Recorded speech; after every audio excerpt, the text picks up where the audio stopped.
look at converting improper fractions to mixed. So yesterday you went mixed to improper. Today we're going to go the other way. Today requires a little bit more mental arithmetic. It's not quite as straightforward, but that's okay. Y'all have your multiplication tables. Some of these divisions aren't going to be super hard, but again, it's something, there's a little bit more to this one than the other one. What are you looking for, Matt? No, don't take that, don't take that. Oh, wait, sorry. Is that, maybe I'm wrong, is that a number line? Yeah, then take that. Sorry, I thought something else was on the corner there. Never mind, you're good. Okay, so, all we're doing today is going the other way, converting improper fractions to mixed, and I'll come around and help where needed. So, to do this, there is kind of a step-by-step procedure for it here, but there's more than one way to think about this. So let's talk about this first, and then if anyone's got an alternative suggestion, because this is something that you would have seen before, depending on your attendance record in grade 8, but so let's do it. The steps to converting improper fractions to mixed fractions look like this. What you want to do is you want to take the denominator and you want to multiply it by a whole number until you get as close to the numerator as you can without going over. Not unlike Price is Right. You want to get as close as you can without going over. So, what multiple of 2 is going to get us just under 10? Ah, dang it. Just under 11. Yes, 5, because 5 times 2 is 10. So what that means is because 5 times 2 is 10, we're going to take this thing and we're going to say, okay, well, I can pull the 2 out of 11 5 times. Because 5 times 2 equals 10. And 10 is the next closest thing without going over 11. And then we're going to take this 10 and do what with it? Do you remember? Does anyone remember what we do with the 10? Sorry, Ethan? Okay. So if we take this thing and say, I want to take this out of improper, I want to make it mixed. Remember, a mixed number has a whole number and it's got a fraction. So after we've taken out the 5 wholes from the 11, because 5 times 2 is 10, how much is left over after we do that division? Hassan, it's 1. Because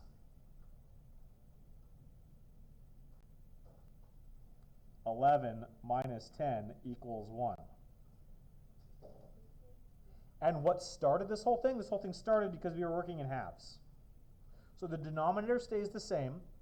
The whole number is however many times you multiplied the denominator by to get this number. And then the numerator is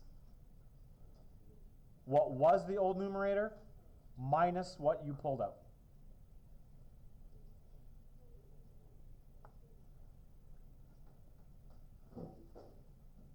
That's it. The tricky part comes with the mental arithmetic here, but you can use your your multiplication tables to do that relatively easily. I'll show you how to do that with your multiplication tables. Because the denominator here is a 2, what I'm going to go is I'm going to go to my 2's column, and I'm just going to march down until I get to just under whatever the improper numerator is. So if I march down my 2's, I go from 10 to 12. 12 is over, 10 is under, so 10 is the one that I want. And 10 divided by 2 is 5. So these 5 wholes are going to come out. And then the 11, what was the improper numerator, minus this number here, the closest thing we can without getting over, gives you this. The multiplication tables work really well for stuff like this. We got a couple more here. We'll just take a look at these and then be done with it. There's 2 here that are quite nice. If I asked you to write these things as, let's do this one. If I asked you to write this as a mixed number, what would you do? Someone, what do you think? Someone speak. Hassan, I know you know. How many times does 3 go into 15?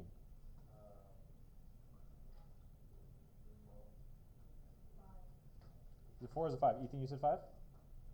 Goes in 5 times. And does it go 5 times even perfectly? Yeah. So, I mean, I guess technically we could, because we could write out the multiplication tables here. 3's go 3, 6, 9, 12, 15. Because this is one of these multiples, we're not actually needing to write this thing as a mixed fraction because the numerator is one of the multiples of 3. So we're just going to do the division. 15 divided by 3 is, Ethan, you already said it was 5. Denny, you did too. And there are no thirds left over. If it divides out evenly, you don't need this. And you can just say that 15 over 3 is 5. But let's say I got this guy.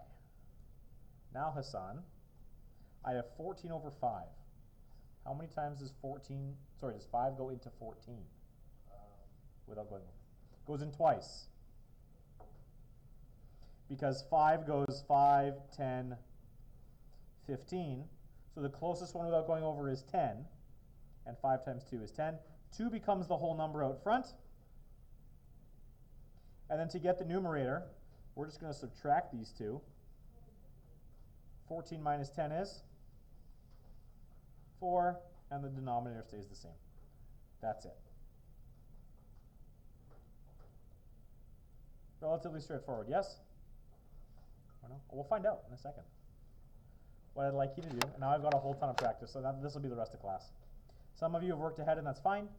What I'd like you to do is I'd like you to take a look at these 6 practice ones first. Once you're done that, this was work that was assigned yesterday. These 9 questions and these 9 questions, I wanted you, because I know the lesson was short, I wanted you guys to be able to play with a lot of this stuff. If we have some questions about simplifying fractions, let me know. I can work with any of you on it if you'd like. But otherwise, we're just going to keep converting. I've got convert improper fractions to mixed fractions and simplify. As you're going, just keep cruising. I'd like you to tell me what the difference is between a 16-pound brick and a carpenter. And depending on how far you guys get through all this, I might shorten it up. But we've got lots of time. And I'd like you to tell me why the football coach sent in a bunch of second-string players. So how this one works, I'll show you how this guy works. There's a bunch of fractions at the top. What I want you to do is I want you to simplify them and make them mixed. So for example, this first one is 10 over 25. To simplify 10 over 25, we're going to divide top and bottom by what? What number can we divide out of 10 and 25? We can divide 10 out of 10, but does 10 go nicely out of 25? 10 only divides nicely out of things that end in 0. So we can't divide 25 by 10. But you've suggested 5.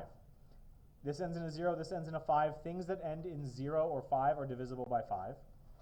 So if I divide this thing by 5, and I divide this thing by 5, 10 divided by 5 is? I know I'm working backwards here. It's 2. And 25 divided by 5 is? 5. So then what you're going to do, once you've simplified this, is we're going to go to the bottom ring and see if you can find your answer. 2 over 5 is right here. To figure out where to go next, what we're going to do is we're going to connect these two dots with a straight line. If you need a ruler for that, they're on the front table. And so what you're going to see is that the line between our question and our totally correct answer goes through a number and a letter. It goes through 16 and E. What that means is down here at the bottom, when you hit 16, we're going to put letter E in there. And you're going to find out why the football coach sent in a bunch of second-string players. So there's a lot of practice. I will rejig this a little bit when we're done, or sorry, before the class is done. But otherwise, this is what I want you to play with. If you are totally finished, I have an answer key that you can check. Otherwise, on your mark, get set, go. And I'll come around and help where needed. Oh, don't throw that. Nope, don't do it. Sahil, why are you making paper? Why don't you have your stuff up? Huh? How do you not have your math out? I do have it. I did a whole lesson. Where's your math?